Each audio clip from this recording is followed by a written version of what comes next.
Welcome back, everyone. We are now here for reusability, the next frontier in sustainability and the role of connected packaging. So in this panel, we're going to be delving into the evolving landscape of sustainability, sustainability packaging, which of course involves connected packaging and what really role that does play in reusability. We're going to be learning from industry experts who are with us right now. With us today, we have Rachel Sheldon from Growner Packaging and Andrew Manley from the AIPIA, and they're going to share insights on innovative approaches to sustainable packaging, the challenges of implementing, and I'm sure we'll probably touch many other subjects as well. So before we get into that, let me just welcome our lovely two guests here. Hi, Andrew. Hi, Rachel. Hi. Hello. Hello. So before we get kicked off, we just need something interesting, an interesting fact from either Rachel or Rachel's not too sure about her interesting fact. So I'm not very interesting. Andrew's going to think very quickly on his feet and tell us an interesting fact about himself. Well, I suppose my claim to fame is that I really was an old fart. I was part of the RFU committee for 6 years at the end of the 1990s when we were accused of being a bunch of old Fs by the then Captain Will Carling. So I claim that with honour. Amazing. I'm very happy for that. Rachel, have you got anything that can top that? Nothing off the top of my head. Yeah, not an old fart, kind of middle-aged fart, getting there. That'll do. All right, so let's get into it then. So let's talk about reusability, and it's a big topic, and I think it's definitely the topic on the tip of many people's tongues. But can we maybe just look at some specific examples where we've been using or trying to get reusability in place? Andrew, I'll start with you. Yeah, I mean, I picked out 3 examples, and I won't go into any huge detail of things that we've covered in the IPA newsletter quite recently. One is a British thing called Delete Cups, where they're trying to recycle coffee cups from cafes. Another is a thing called Meal Pal, which is using food service containers, and that's in a group of restaurants in New York. And the one that I particularly like is a thing called One Less, which is really a closed loop system for events venues, football grounds, sports grounds, concert halls, where the containers and all the food service containers are chipped with an RFID tag and put in special waste containers. Now, I don't want to go into too much detail. You can read about them on the IPA website if you want. But the characteristic of all of these is that they're smaller scale, very closed loop, very focused and defined. And what I feel, and I'm fairly hard-nosed about this, is that most reuse systems that are large scale have simply not worked. And therefore, we've got to look at building it from the ground up rather than try and go into these expansive schemes like the Tesco one that didn't work. And I think there was a Walmart one that didn't work. And there's a German retailer one I think is still going, but doesn't have much success.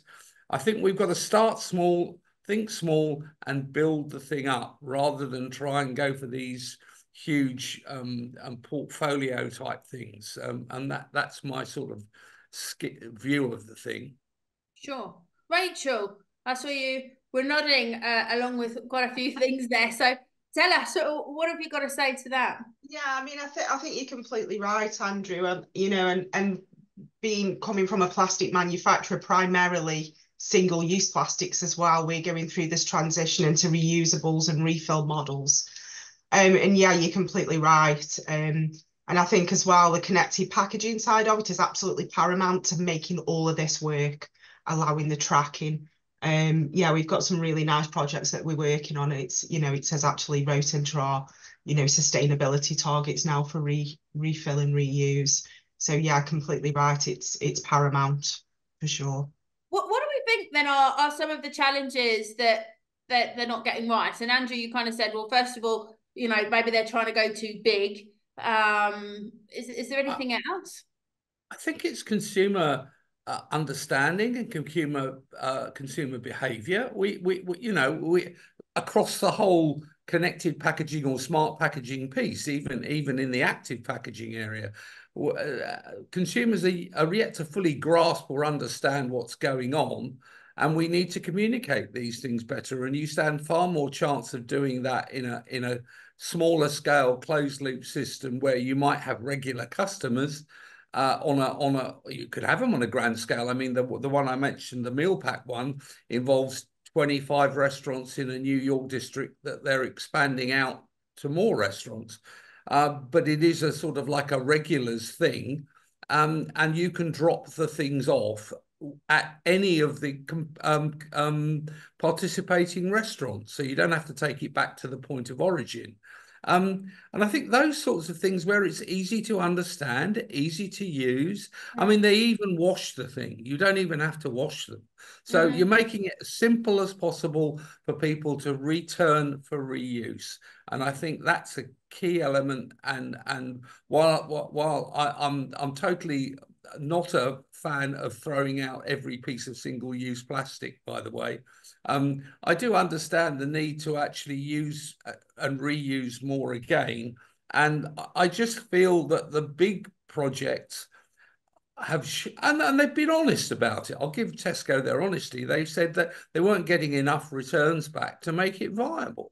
I mean, I think they said that 80,000 participants. I'm pulling that figure out of the air, so I could be wrong. But they weren't just getting the volumes back of people reusing the stuff because people forget to bring it or do it people gets not know? damaged. Yeah. Yeah, or it gets damaged, And can I just add that one of the other ironies of this is a lot of people say, oh, well, RFID tags are not very sustainability or environmentally friendly, but in this context they are, because they're much more robust. They don't get damaged like a QR code could get scratched or damaged and therefore become difficult to read. RFID tags embedded in these reuse packs seem to have a great deal of durability, and they can even be washed up to 500 or 600 times, and then be taken out and reused. So I think that's one up for the RFID tag. I mean, I think as well for me, it's almost two levels with our packaging. You need one is almost educating the consumers what to do, how they can use it, use this again, even if it isn't like a closed loop. Why not use this for something else? It's still a sustainable pack.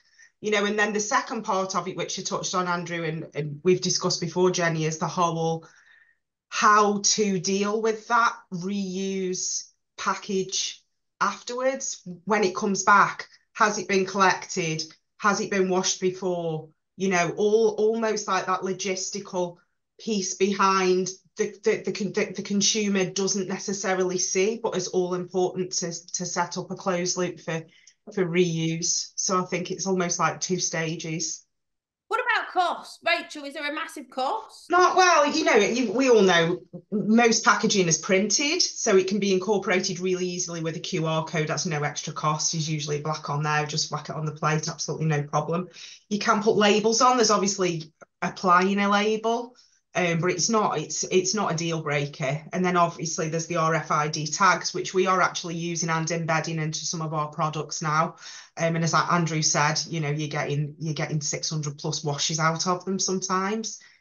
So, and then they can be actually reused again, and the chip can be taken out and the plastic can be reused. So it's not a costly thing to do. It really isn't a costly thing to do. I think the cost, it's what you can get from the information is for me, I'm a big fan of connected packaging, but for me, That's the crucial part. Rachel, you made a very good point there in the fact that not only, the tags and even QR codes, they can provide really good data about how the thing is used and how many times it's used. So you're not just getting the tracking, you're actually getting valuable data about the market and the reuse of the thing. And maybe you can even add some more benefits to that by adding other features, like the ubiquitous deposit return scheme, a variation of that to reward people who bring it back 10 times or something like that, just because I think there's a carrot and stick approach here. A lot of people don't get recycling, let alone reuse. So any way we can incentivize that, and there are ways to do that quite simply through QR and RFID, is going to help us cement this in people's psyche. I think as well, in terms of what you said, Tesco only got, I don't want to say the number in case you're wrong, but they only got a few back to make it viable. I think as well, the question is, how were they really communicating that? And are we really remembering to communicate to the consumer? And RFID might be great in terms of being able to have that recognition of the product coming back. But I think QR is really brilliant in terms of being able to be mass awareness, to scan the QR code to find out what to do with it. I think there's that part where we can be working on lots and lots of different plans and programs and everything else, but at the end of the day, we need the consumer to change their behavior in order for that stuff to come back. And I think that's a really big part of it that, I think you were saying, Rachel, without the digital element, it's not going to work.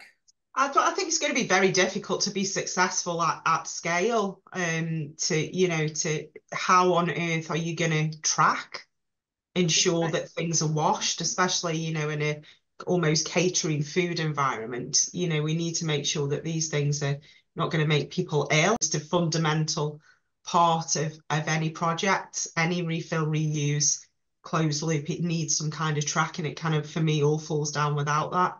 I think it's critical. We've got a question in from the audience. Charlie Bradley is asking, how do you see the current consumer attitudes towards digital reuse systems? Is incorporating tech increasing consumer interest? Over to you guys. I think as long as the consumer understands what the tech's for, and I agree with you to a certain extent that QRs are more accessible, they're just not quite as robust.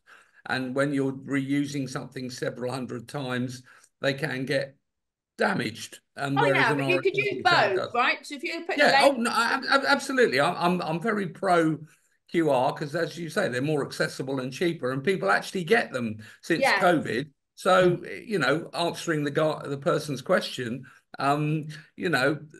people do get QR, and therefore probably it's a simple route to get people to understand a reuse project, or more than scanning their phone on a pack. As I say, that's why closed loop systems where you're in an environment where you're actually educated about it rather than in a supermarket stand much more chance of traction than these big vanity projects do. Yes. Charlie has another question. So, Rachel, I'll put this one your way. He says, firstly, sorry for the maths questions, but how can we tailor a consumer's experience through integrating tech within these reuse systems? How can we what? Sorry, tailor? How can we tailor a consumer's experience through integrating technology within the reuse system? So are we talking about maybe like incentivizing, kind of sharing on socials, that kind of thing, would you say? I didn't like the question, but I would like to say that perhaps some way that we could tailor the consumer experience could be exactly that, a loyalty program where you're getting a reward back. But maybe there's some sort of tailored experience in terms of, are you male or are you female? Are you a child or an adult? And therefore you get something different. I think that could be a different way to tailor that consumer experience. Yeah. I don't know if there's anything else that kind of springs to mind. I don't know. I mean, I think the social side of it is you see them the shares on socials and the interaction when people can see friends doing something, and then it kind of gets the momentum and it gets building and building. I think it's an excellent way. If you're a social media, it's Instagram savvy. You can tailor make different promotions. And we've done selfies in the past, and we were at Interpack and thinking, will anybody really want an Elvis hairdo and glasses on? Guess what? Everybody did. Me, me. Like, you think, oh, it's just for the kids, and it's really not for the kids. We were all there, with us Elvis hats on, and I think it's fun at the end of the day. It's fun. It can be really, really fun, as well as really immersive with data capture. And you can get some really cool analytic data behind it. But I think most of the time, people, it's just fun. It's an experience. Yeah, and I think it's an added bonus. If there's somebody who wants to do something good, then they can also have their own personalization pieces. How many pieces have they brought back? How many pieces of, I don't know, has this school brought back versus that school, this town versus that town? So there's lots of different ways to kind of bring that personality. So hopefully that answers your question, Charlie. Pim van Loosbroek, and I'm sorry if I've got your name wrong there, wants to quickly mention, we were talking about QR and NFC, that QR code and NFC stroke RFID are readable by all mobile phones. I just want to say, I don't think we were saying that they can't. I think more so, if I understand correctly, we were saying that people understand more how to use the QR code rather than the NFC or RFID. You can see it, whereas you can't always, if you've got an embedded RFID tag, you can't see it. You have to be told that it's there, or the system explains that to you. So it's whereas QR's a line of sight, really.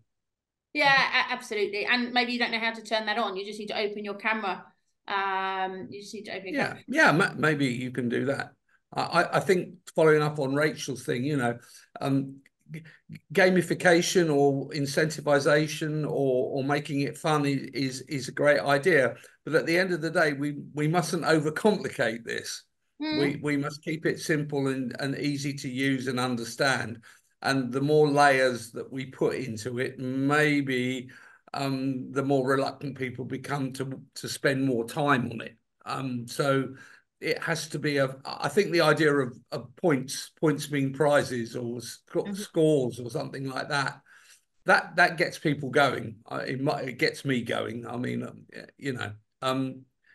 but trying to put too many layers in might be a disincentive rather than an incentive. Yeah, I think you've got to think about doing it in a simple way. Rachel, what do you think about gamification? Yeah, I love gamification. Again, I'm just referring back to what we did at Interpack. We had a very simple game there that was basically promoting one of our products that was a sustainable improvement on an already recyclable pack. Very, very simple game, ball jumping across every time it hit the cup separated into two mono materials. Again, people were playing it for like 5-6 minutes.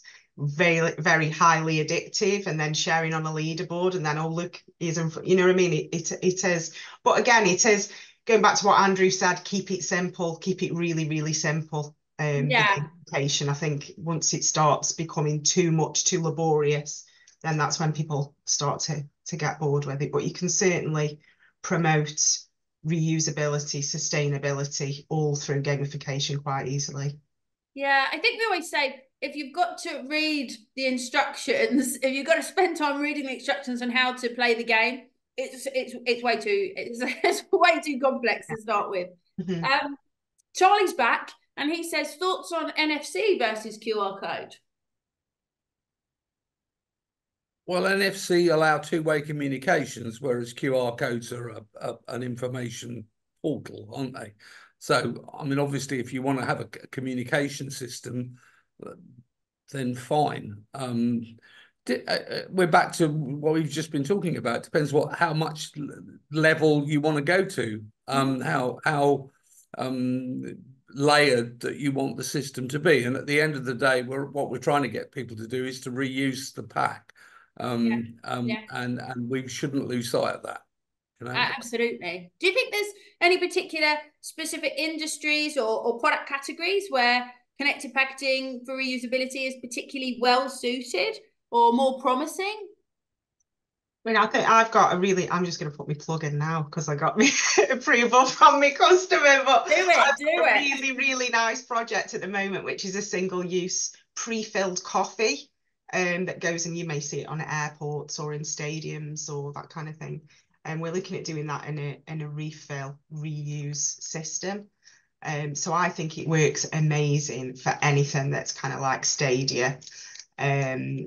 You know, so, and those cups will be collected within it, you know, with green trucks, and they will be come back and they'll be washed on site and they'll be refilled again and then sealed, and then back out they'll go.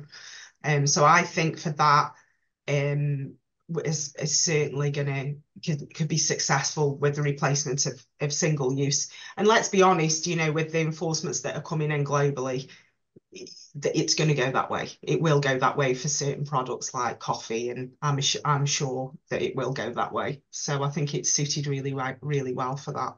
And again, you use your QR code so you can promote.